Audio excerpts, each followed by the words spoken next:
We have a big day ahead of us for Western Dixie Valley as the SPC has issued an enhanced risk for the areas, including a 10% chance for tornadoes. So looking at some really strong tornadoes within the area later this evening and afternoon. You can see these very strong supercells developing as early as Texas and Arkansas, and then making their way through Louisiana and Mississippi and even portions of Tennessee. We're going to be seeing some very good Cape values with areas over 3,000 joules per kilogram, and as well looking at some really good chances for some supercells, and as well some pretty good numbers for some significant tornadoes within the region. But again, we do actually have an enhanced risk now for portions of actually Memphis, Shreveport, Little Rock, Jackson, and Bossier City in Louisiana. So this includes much of northwestern Louisiana, much of western Mississippi, like I said, and as well the tip there of southwestern Tennessee, and as well much of central and eastern Arkansas. That's exactly where we do have the enhanced risk. And that also includes a 10% chance for tornadoes here for the area. So pretty good chance for some strong tornadoes within the region here. And good thing is it's not a hatch risk, but we still do have a 10% chance, which is definitely not something you want to see at all. Last time we had a 10% chance within these regions, we actually got over 20 tornadoes within that event. So very interesting. This play out, even a 5% chance as far as Missouri there, and even 2% chance stretching as far north as Iowa.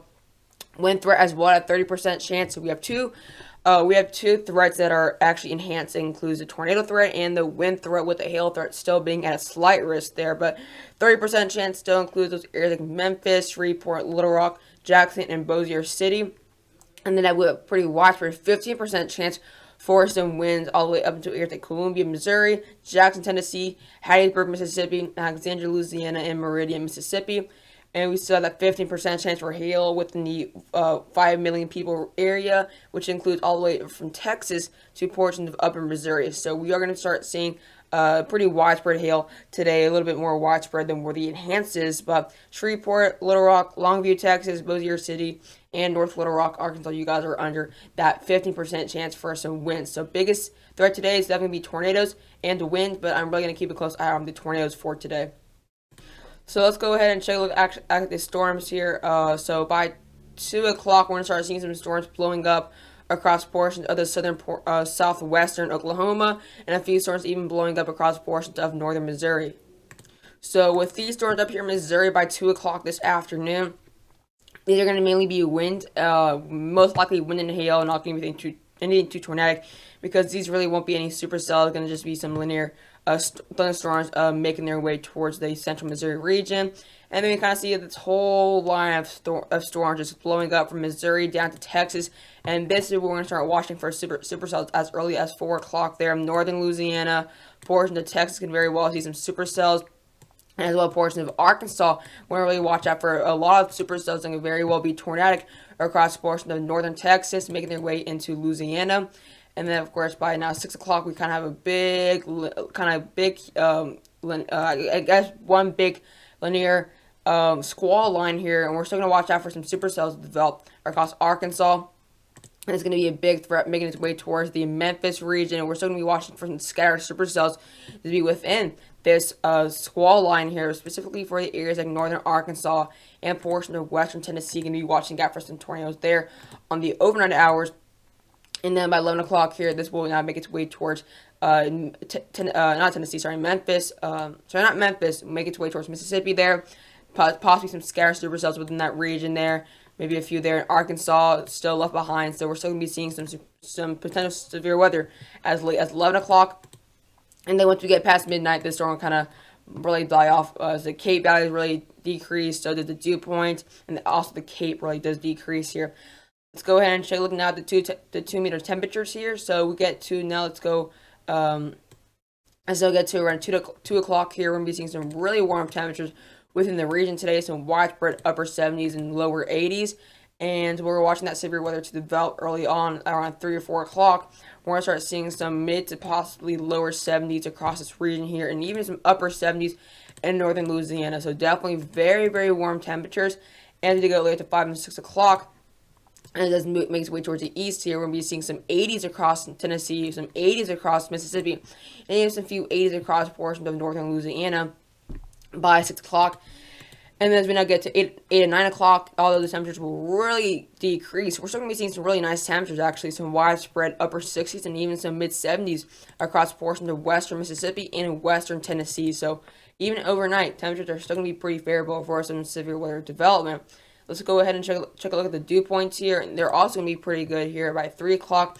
Dew points nearly in the 70s. We're watching that severe weather to blow up in northern Texas. And kind of with the Texarkana area, that's where the severe weather will kind of start to become severe today around 3, 4 o'clock. And then by the time we get to 4 or 5 o'clock, it'll make its way towards Arkansas, more of Louisiana, and then by later, that guy maybe 8 or 9 o'clock, and make its way towards Mississippi and Tennessee. But look at that, 68 dew points there, 69-degree dew points there. We're watching for that severe weather to blow up within around 3 or maybe 3:30, something like that. As we now get later into now 5 o'clock, we're going to actually get nearly 70-degree dew points here, widespread 69s. And we're actually probably going to get, look at that, 71-degree dew points portions of the northern Texas here, right here. And we got 71-degree dew points. But even all the way into Missouri, we're still going to be seeing some 60s here. But look at areas in Mississippi there, so going to get some 60s as well, some mid to high 60s across portions of Arkansas.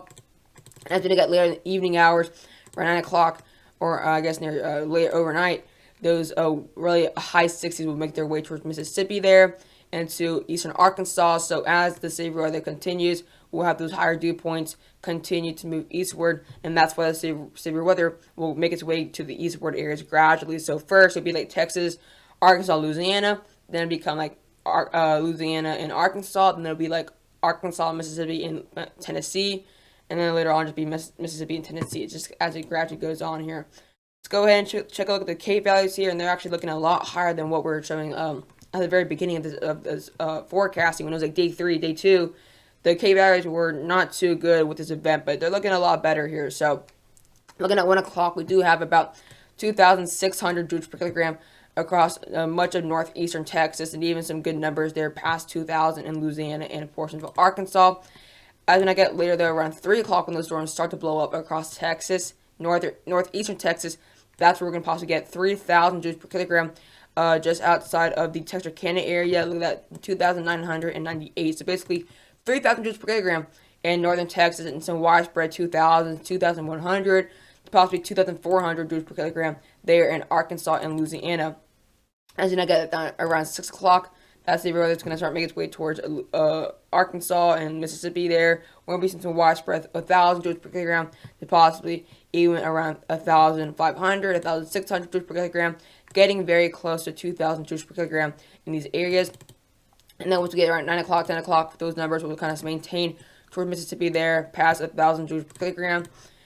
And then it'll die out by midnight there, or after midnight, things will kind of die out here. So looking at 3 o'clock here for the supercell composite parameter, we're going to be seeing some pretty good numbers at 3 o'clock here. And of course, 3 o'clock kind of watching this whole area today. So we actually have a 15 on the scale across northern Louisiana, and up to anywhere from 10 to a 13 across southern Arkansas. Some pretty good numbers there across southwestern Arkansas as well. And that's kind of where we have the enhancers right as far south of those areas.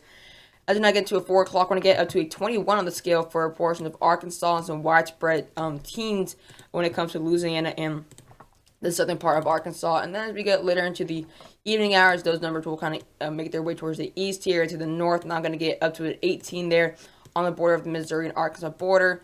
And so widespread teens, of course, when it comes to the central portion of the state. And as we continue now to around 9 o'clock, those numbers kind of make their way towards Mississippi there, and as well back into Louisiana. So it's going to kind of be later overnight where we get those severe weather into Mississippi, and they get up to a 14 on the scale, and they'll obviously die out once we get past midnight. So well, let's go ahead and check a look at the significant tornado parameter, and here we're actually going to get some pretty good numbers pretty early on in this day at 2 o'clock, to a 7 on the scale there for a portion of Oklahoma, but we're really watching for the severe weather to blow up as early as 3 o'clock here. So we're going to get to a 7 on the scale there for southwestern Arkansas at 3 o'clock here. It's a very widespread 4s to 5s across much of southwestern Arkansas, with some numbers stretching into Texas and northern Louisiana. As then I get to 4 o'clock, we're actually getting a pretty good number, a 9.18 on the scale there for southwestern Arkansas, and some widespread 4 to even 6s across Arkansas and even Texas and Louisiana. So really looking at some pretty good numbers between 6 to possibly even as high as a 10 there. Look at that 9.4 across South Central Arkansas, and still seeing some widespread numbers there over a 6 here, which is actually a pretty good probability.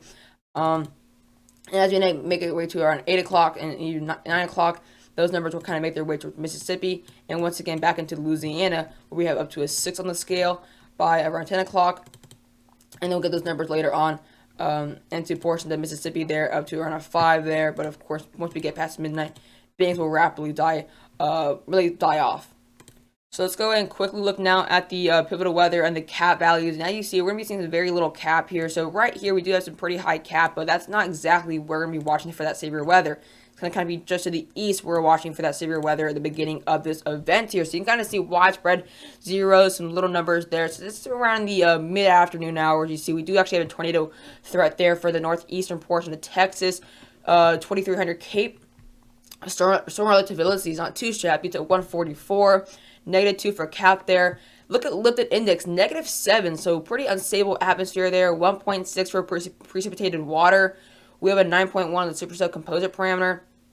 And look at that, we have a pretty good chance for some tornadoes there. Significant hails likely, as well as supercells are likely as well here. But look at the critical angle at 67, 73 degrees, 68 degree dew point. And the shear is a little bit lower near the actual surface itself, but once we get higher into the atmosphere, we can get over 50 knot shear.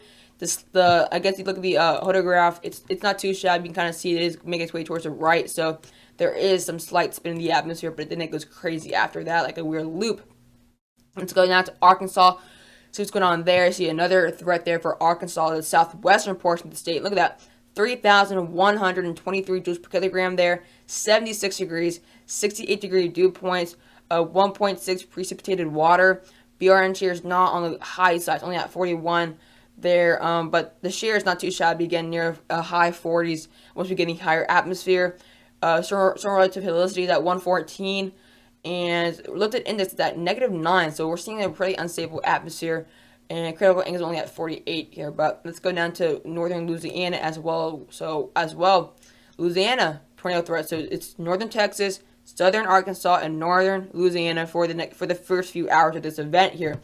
So you see basically 2,000 joules per kilogram for Cape. Precipitated water is pretty high at 1.7. Storm relative helicity is at 160 basically. You can kind of see we do have a pretty good critical angle at around 67. We do have a half C basically, so that is not too shabby of a slinky or of a storm slinky number. Shear up in the upper 40s in the higher atmosphere. Lifted index -6 there, not too shabby whatsoever. Of course, there is no cap. There's really -12, so not too shabby at all. But let's go later now. Once we get to the severe weather there in Arkansas, let's see. We are going to see some numbers of over -70, but that's still not too shabby there. Look at marginal tornado threat for South Central Arkansas. We get very little Cape there in that region. Let's go now towards northern Louisiana.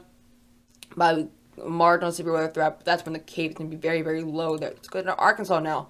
So I think Arkansas is going to be the main area once we get into that area. So let's go to the southern portion. Let's go to the western portion of the state. So we're not going to get any severe weather at that point, but let's now go towards the Wednesday time frame towards Arkansas. Let's see what we got there. A marginal tornado threat, 2,100 joules per kilogram.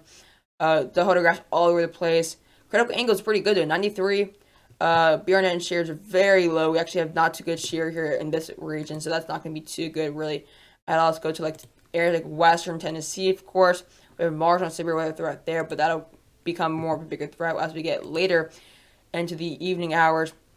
Same thing for Mississippi there as we get later though towards overnight. These numbers will most likely increase there. So for marginal severe weather still, some marginal severe weather obviously likely here, but the shear is going to be the issue here if it's too low or if it's too high. But like we saw, Arkansas, Texas, and Louisiana. But look at Arkansas again, 1,300 Cape. Storm relative helicity is not too shabby at 140. Lifted index at -5, -20 for Cape. I'm sorry, -20 for Cap. And actually, BRN shears is really high at 108. The critical angle is pretty bad. But look at the photograph all over the place. So not too favorable for anything that yells tornado towards me. Tornado threat as well to northern Arkansas again. Over 2,000 joules per kilogram for Cape. Lifted index -6. Storm relativity on the surface is at 157, but in the higher atmosphere we're getting surpassing 200. -34 for Cap. 1.6 for precipitated water, so very saturated atmosphere. 157 storm relativity. As well, looking at for some significant supercells and as well as significant hail. 7.4 on the supercell composer parameter and an STP at around 1.4. Photographs all over the place though, but again, still watching for tornadic, of course, tornadic activity. We're watching for, I guess, Arkansas, Texas, Louisiana, Mississippi there, and even portions of western Tennessee there once we get later into the event here. So I hope you guys enjoyed the video. So there you got severe weather there. So the March on severe weather. And I would kind of watch out for Memphis once we get into the dusk hours there. Same thing for Memphis. Same thing for Mississippi there. March on severe weather. Same thing there for portions of Louisiana. So we're going to have a pretty decent time frame for some tornadoes there. But I hope you guys enjoyed the video. Be sure to subscribe to the channel. And I will be live streaming by 3:30 or 4 o'clock Eastern time. But hope you guys enjoyed it and see you guys later.